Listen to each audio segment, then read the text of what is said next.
Halo, sahabat belajar bersama. Bagaimana kabarnya hari ini?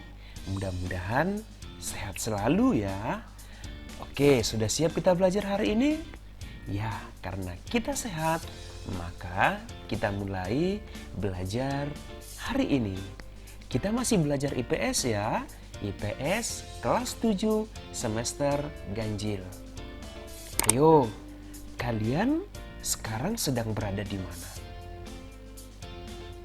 Mungkin ada yang berada di kamar, ada yang berada di teras rumah, ada yang berada di taman, atau ada yang sedang belajar di dalam kelas. Ya, semua itu kita katakan sebagai ruang yang berada di permukaan bumi. Kalian pasti ada yang tinggal di tepi pantai, ada yang tinggal di daerah pegunungan juga ya. Setiap daerah tersebut memiliki karakteristik yang berbeda satu sama lain.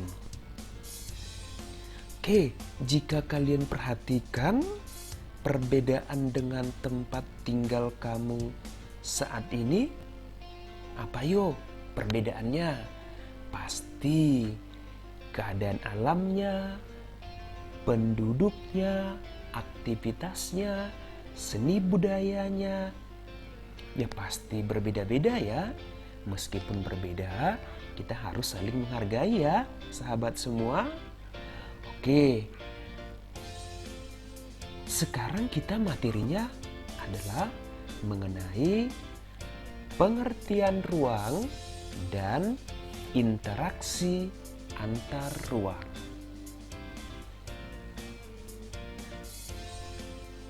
Pengertian ruang dan interaksi antar ruang tersebut, sebelum kita simpulkan, yuk kita lihat gambar-gambar berikut. Yang pertama ada gambar rumah. Rumahnya berada di pinggir sungai ya.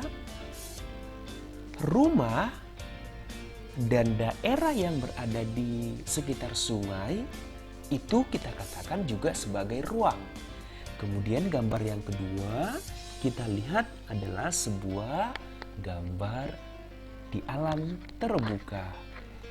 Yang ketiga adalah apa yo? Ya benar, itu adalah gambar swalayan. Tentunya sahabat semua sering pergi belanja ke swalayan ya. Kemudian yang keempat bisa kita lihat ada toko buku. Ayo, siapa yang sering ke toko buku? Kemudian ada toko mainan dan ada butik. Keempat gambar ini dikategorikan sebagai ruang. Ayo, dari gambar-gambar ini, siapa yang sudah tahu pengertian ruang? Ayo tunjuk tangan, ayo sebutkan. Ya, benar. Maka kita simpulkan bahwa yang dimaksud dengan ruang tersebut adalah tempat di permukaan bumi, baik secara keseluruhan maupun sebagian, yang digunakan oleh makhluk hidup sebagai tempat tinggal. Cukup mudah ya sahabat semua memahami apa itu yang dimaksud dengan ruang. Oke, kita lanjut ya. Kita lanjut, kondisi yang seperti apa atau kondisi saling bergantung untuk terjadinya interaksi antar ruang bisa kita bahas ya. Atau disebut juga sebagai intervening opportunity. Oke, yang pertama kita lihat di sini ada dua wilayah. Ada wilayah A sebagai penghasil sayur, kemudian ada wilayah B sebagai penghasil beras. Ayo, siapa yang wilayahnya penghasil sayuran? Siapa yang wilayahnya penghasil beras? Iya, Sahabat semua pasti ada ya daerahnya yang penghasil sayuran dan penghasil beras. Kalau tidak ada, ayo wilayah kamu termasuk penghasil apa yo? Oke, setiap wilayah pasti memiliki penghasilan masing-masing. Kita lihat wilayah A penghasil sayuran dan wilayah B penghasil beras.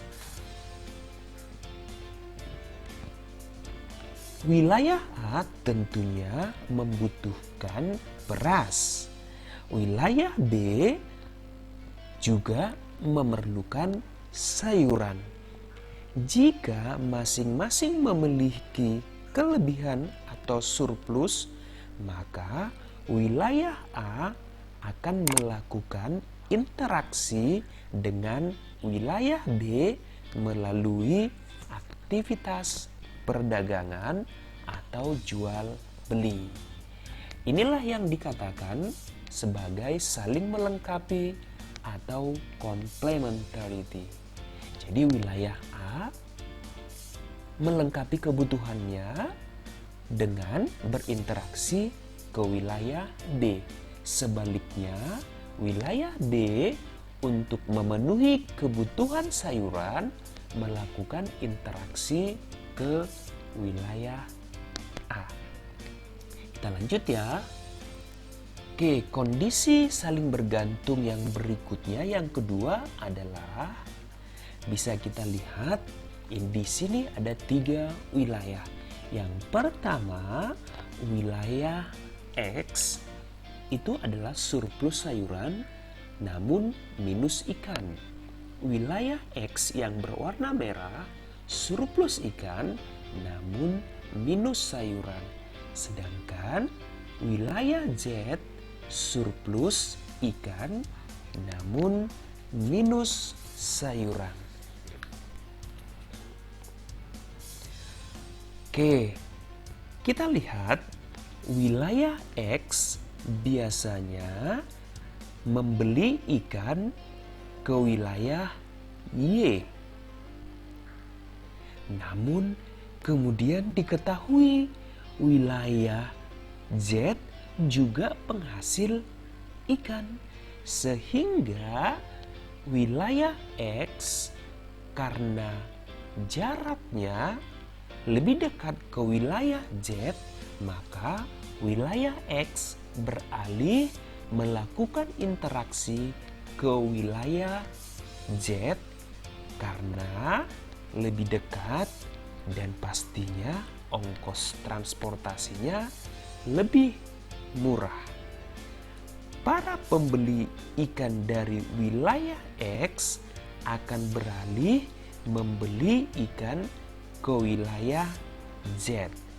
Akibatnya, interaksi antara wilayah X dengan wilayah B melemah. Kondisi ini yang disebut dengan kesempatan antara atau intervening opportunity. Mudah ya? Paham ya semua sahabat mengenai kesempatan antara tersebut. Kita lanjut, kondisi saling bergantung untuk terjadinya interaksi antar ruang. Ayo kita lihat, itu gambar jalan ya. Jalannya cukup bagus ya. Baik, pengangkutan barang atau juga orang memerlukan biaya. Biaya untuk terjadinya interaksi tersebut harus lebih rendah dibandingkan dengan keuntungan yang diperoleh. Jika biaya terlalu tinggi dibandingkan dengan keuntungannya, maka interaksi antar ruang sulit atau kemungkinan bisa tidak terjadi. Kemudahan transfer dan biaya yang diperlukan juga sangat tergantung pada ketersediaan infrastruktur, yaitu contohnya jalan yang menghubungkan daerah asal dan tujuan.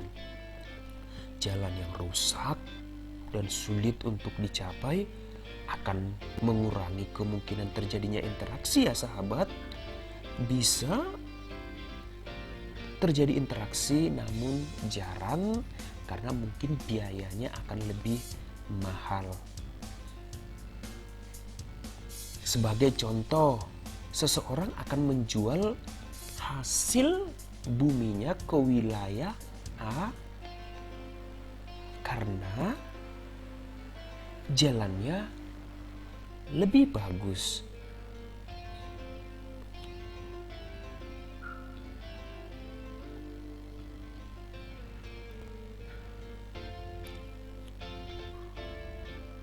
Contoh lain, seseorang akan menjual berasnya dari wilayah A ke wilayah B.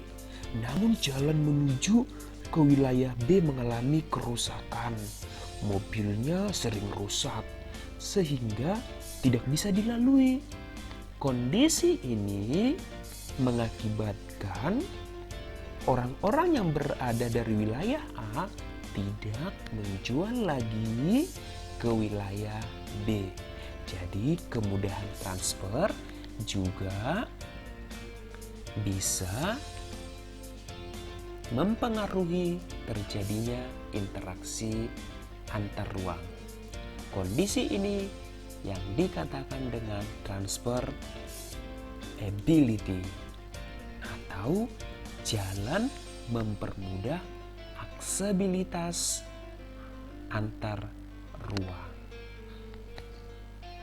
Oke, demikian ya sahabat mengenai kondisi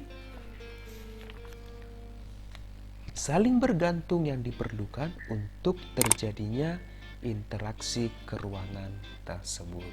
Cukup mudah ya memahaminya. Oke, sampai di sini materi kita mengenai ruang dan interaksi antar ruangan.